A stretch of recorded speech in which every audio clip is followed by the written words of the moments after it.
আমরা বিরোধীরা যারা আছি, যারা বিজেপিকে সমর্থন করি না, বিজেপির অপকর্মকে সমর্থন করি না, বিজেপির কাজকে সমর্থন করি না, বিজেপির সাম্প্রতিকতা মানসিকতাকে যারা আমরা সমর্থন করি না, আমরা একসাথে এক জায়গায় দাঁড়িয়ে বিজেপির বিরোধিতা করব।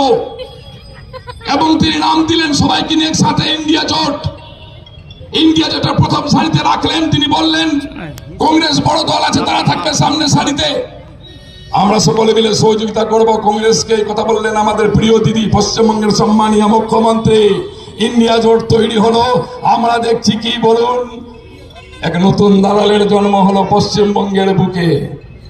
ইন্ডিয়া জোটের জন্য যখন মুখ্যমন্ত্রী ছুটছেন, গোটা ভারতবর্ষের বিরোধী শক্তিকে একত্রিত করার মধ্য দিয়ে বিজেপি যখন আতঙ্কিত ভীত সন্ত্রস্ত, তারা মাঝখানে দাঁড়িয়ে কংগ্রেসের এক বন্ধু বাড়িতে আর বহরমপুরে, নাম বলতে আমি চাই না, তিনি কংগ্রেসের নেতা হিসেবে তাকে দাবি রাখেন। তিনি দালালি করে তৃণমূলের বিরুদ্ধে বড় বড় কথা বলে বিজেপির সুযোগ তৈরি করে দিচ্ছেন। তিনি বিজেপির 1 নম্বর দালাল বলে আমরা মনে করি। এই ধরনের দালালদেরকে প্রথমে চিহ্নিত করার মধ্য দিয়ে তাদেরকে বলতে হবে, তাদেরকে বোঝানোর চেষ্টা করতে হবে যে তোমাদের হাত ধরে আবার একবার 2024 সালের নির্বাচনে বিজেপি আবার ক্ষমতায় চলে আসতে পারে। এই দালালদেরকে চিহ্নিতকরণ করতে হবে বন্ধু। এই দালালরা গ্রামে কিছু কিছু এজেন্ট ছেড়ে দিয়েছে তারা, আর মানুষকে ভুল বুঝানোর চেষ্টা করা হচ্ছে। আমরা চাই সে দালালদেরকে চিহ্নিতকরণ করার মধ্য দিয়ে মমতা ব্যানার্জি সামাজিকভাবে মানুষের পাশে দাঁড়ানোর চেষ্টা করছেন। মমতা ব্যানার্জির সাথ দেওয়ার জন্য সর্বস্তরের মানুষের কাছে আবেদন করবো। আমরা কংগ্রেস মিছিল করবে, গণতান্ত্রিক দেশ, রাহুলজি আসবেন, মিছিল করবেন, রাস্তা দিয়ে হেঁটে যাবেন, আমাদের কোনো আপত্তি নেই, আমরা কোনো বাধা সৃষ্টি করতে চাই না। কিন্তু আমরা জানতে চাই বন্ধু, যারা এখানে কংগ্রেস করছেন তাদের কাছে একটা প্রশ্ন আমরা জানতে চাই। রাহুলজি বলছেন এনডিএ জোটের সাথে আমরা আছি, সোনিয়াজি বলছেন আমরা এনডিএ জোটের সাথে আছি, আর এখানকার অধীর চৌধুরী বলছেন মমতা ব্যানার্জি চোর, এখানকার অধীর চৌধুরী বলছেন অভিষেক ব্যানার্জি চোর, এখানকার নেতা বলছেন, অধীর চৌধুরী বলছেন তৃণমূল কংগ্রেস চোর। আমরা দালাল বললে খুব গায়ে লাগবে বন্ধু। কংগ্রেস বলুন তো একটু, আপনারা তো শুভবুদ্ধি জ্ঞান সম্পন্ন কংগ্রেসের মানুষ, সুজাপুরের মাটিতে বাস করেন, অনেক বুদ্ধিজীবী মানুষ কংগ্রেস আছেন এখানে। যারা কংগ্রেস পার্টিরা করছেন তাদের কাছে আমাদের প্রশ্ন, একদিকে ইন্ডিয়া জোট তৈরি না হলে বিজেপিকে ক্ষমতা থেকে সরানো যাবে না।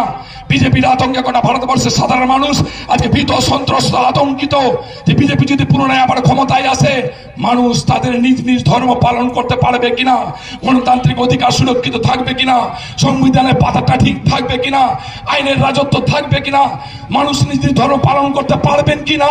যখন এর জন্য সমগ্র ভারতবর্ষের মানুষ বিরোধীরা একত্রিত হচ্ছেন, তখন এখানে দাঁড়িয়ে অধীর বাবুর মতো লেখরা তারা বিজেপিকে সুবিধা করে দিতে তৃণমূল কংগ্রেসকে লাগাতার ভাবে গাল দিচ্ছেন। তারা দালাল কিনা সেটা আপনারা ঠিক করবেন। অধীর চৌধুরী কংগ্রেসের লোক কিনা আমাদের সন্দেহ হয়, অধীর চৌধুরী আজকে সোনিয়াজির লোক কিনা আমাদের সন্দেহ হয়, অধীর চৌধুরী রাহুলজির লোক কিনা আমাদের সন্দেহ হয়। একজন রবার্ট ক্লাইভের হাত ধরে পাশাপাশি মীর জাফর, যে মীর জাফর রবার্ট ক্লাইভকে সহযোগিতা করেছিল নবাব সিরাজদৌলাকে পরাজিত করতে, বিশ্বাসঘাতক সেই জন্য মীর জাফরের নাম। সেই মীর জাফর সেই দিন যদি সুযোগ গ্রহণ না দিত তাহলে কিন্তু ইংরেজ আমাদের দেশে পা রাখতে পারতো না, আর 200 বছর ধরে পশ্চিমবঙ্গ থেকে শুরু করে ভারতবর্ষটাকে শাসন করতে পারতো না। সেই ধরনের কিছু মীর জাফর পশ্চিমবঙ্গের বুকে নতুন ভাবে জন্মগ্রহণ করেছেন, নতুন নতুন নামে টিভির পর্দায় মুখ দেখিয়ে বড় বড় কথা বলে বলছেন যে পশ্চিমবঙ্গটাকে তারা দখল করবেন। তারা বিভিন্ন ধরনের ষড়যন্ত্রের মধ্য দিয়ে পশ্চিমবঙ্গের একটা জনপ্রিয় সরকার, আমাদের পশ্চিমবঙ্গের জননেত্রী, যিনি সর্বদাই মানুষের কথা ভাবেন, মানুষের কথা চিন্তা ভাবনা করেন, তিনি সর্বদাই সামাজিক প্রকল্পের মধ্য দিয়ে অসহায় গরিব মানুষের পাশে দাঁড়াচ্ছেন, বেকার যুবকের পাশে দাঁড়াচ্ছেন, অসুস্থ রোগীর পাশে দাঁড়াচ্ছেন, যুবতী মেয়ের পাশে দাঁড়াচ্ছেন, ছাত্রীদের পাশে দাঁড়াচ্ছেন, ছাত্রের পাশে দাঁড়াচ্ছেন।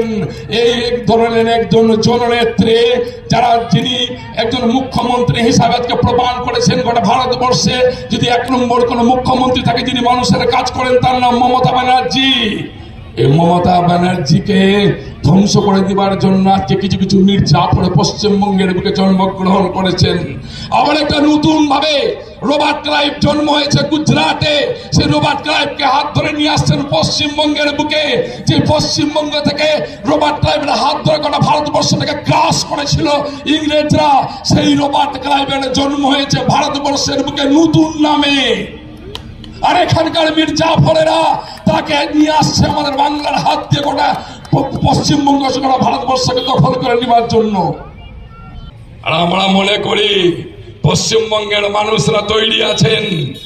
আমরা দেখেছি যখন কোনো বিষধর সাপ আমাদের বাড়িতে বেরিয়ে আসে, যখন কোনো বিষধর সাপ গ্রামের মধ্যে বেরিয়ে পড়ে, তখন গ্রামের মানুষরা আমরা তখন আর বসে থাকি না, হাতে লাঠি নিয়ে সাপটাকে তাড়া করি এবং সাপটাকে না মেরে ফেলা পর্যন্ত আমরা শান্ত থাকি না।